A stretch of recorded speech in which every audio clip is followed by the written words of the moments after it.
This channel does not promote any violent, harmful, or illegal activities. All content provided by this channel is meant for an educational purpose only. চীন ও মার্কিন যুক্তরাষ্ট্রের মধ্যে ব্যবসায়িক ঝামেলা, চীনের বড় সিদ্ধান্ত, যার জেরে বিশাল ক্ষতির মুখে। অর্থনীতিবিদরা মনে করছেন এর বড় প্রভাব পড়তে পারে মার্কিন মুলুকের অর্থনীতিতে। এমনকি বিশ্ব অর্থনীতিতে আলোচনায় এখন চীন ও মার্কিন যুক্তরাষ্ট্রের ব্যবসায়িক দ্বন্দ্বই। একদিক থেকে একে যুদ্ধ বললেও ভুল হয় না। আমেরিকার আর্থিক ক্ষতির অঙ্ক যেন হিসেবের বাইরে। ঠিক কি হয়েছে? দুর্লভ খনিজ পদার্থ যেগুলো নানা সরঞ্জাম তৈরিতে ব্যবহার হয়, সেগুলো আমেরিকাকে বিক্রির ক্ষেত্রে নিষেধাজ্ঞা জারি করেছে চীন।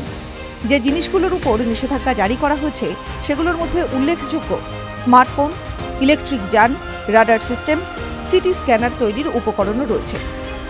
এমনকি কম্পিউটার তৈরির নানা উপকরণেও নিষেধাজ্ঞা জারি করা হয়েছে চীনের তরফে। স্বাভাবিকভাবেই চীন ও আমেরিকার এই দ্বন্দ্ব আরও বড় আকার নিতে পারে বলে মনে করা হচ্ছে। আন্তর্জাতিক সংবাদ মাধ্যমের অনুমান এমনই। চীনের এমন সিদ্ধান্তের কারণ কি?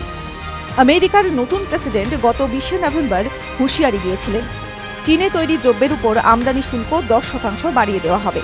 তারপর থেকেই এই দ্বন্দ্বের আঁচ ধীরে ধীরে বাড়ছিল। চীনের সিদ্ধান্তে তা বড় আকার নিতে চলেছে। যে সমস্ত দুর্লভ খনিজ পদার্থ আমেরিকায় রপ্তানিতে নিষেধাজ্ঞা জারি করেছে চীন, gallium, antimony, germanium.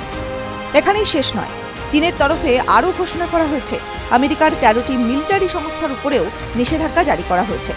America Taiwan সম্পর্কের জেরে এই সিদ্ধান্ত চীনের। তাইওয়ানের সঙ্গেও কথা বলতে নারাজ চীন। মার্কিন মুলুকের 13টি সংস্থা থেকে কোনো সামগ্রী কিনবে না চীন। TV9 Bangla digital.